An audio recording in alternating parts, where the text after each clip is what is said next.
നമസ്കാരം, ഞാൻ Sheeba Jose Arakkal, Sheeba's beauty launch Irinjalakuda.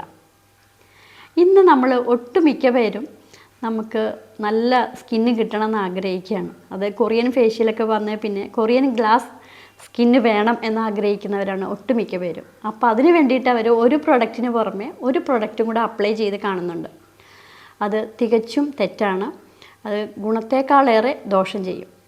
പാല്, മഞ്ഞൾ, തേനൊക്കെ ഇതൊക്കെ അലർജിയുള്ള ഒട്ടുമിക്ക പേരും ഉണ്ട് ഇവിടെ.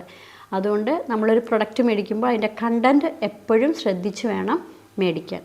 ഉദാഹരണത്തിന് റെറ്റിനോളും സാലിസിലിക് ആസിഡും കൂടെ ചേർന്ന് കഴിഞ്ഞാൽ കൂടുതൽ എക്സ്ഫോളിയേഷൻ നടക്കുകയും സ്കിൻ ഡാമേജായി ഇച്ച് ചെയ്യുകയും ചെയ്യും.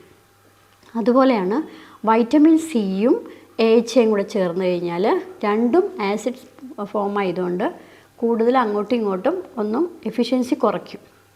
പിന്നെ ഉള്ള സംഭവം എന്ന് വെച്ച് കഴിഞ്ഞാൽ നമ്മുടെ ബെൻസോയിൽ പെറോക്സൈഡും റെറ്റിനോളും കൂടെ ചേർന്ന് കഴിയുമ്പോൾ സ്കിൻ ആകെ ഡ്രൈ ആയിട്ട് ഡാമേജ് ആവും. അങ്ങനെ കുറേ പ്രൊഡക്റ്റിൻ്റെ ഓരോരോ ദോഷഫലങ്ങളെക്കുറിച്ച് നമ്മൾ അറിഞ്ഞിരിക്കണം. അല്ലെങ്കിൽ നമ്മൾ ചെയ്യുന്ന എന്തെങ്കിലുമൊക്കെ നമുക്ക് നന്നായി ചെയ്യണമെന്ന് ആഗ്രഹമുള്ളത് നമുക്ക് ദോഷമായിട്ട് മാറും. Take care.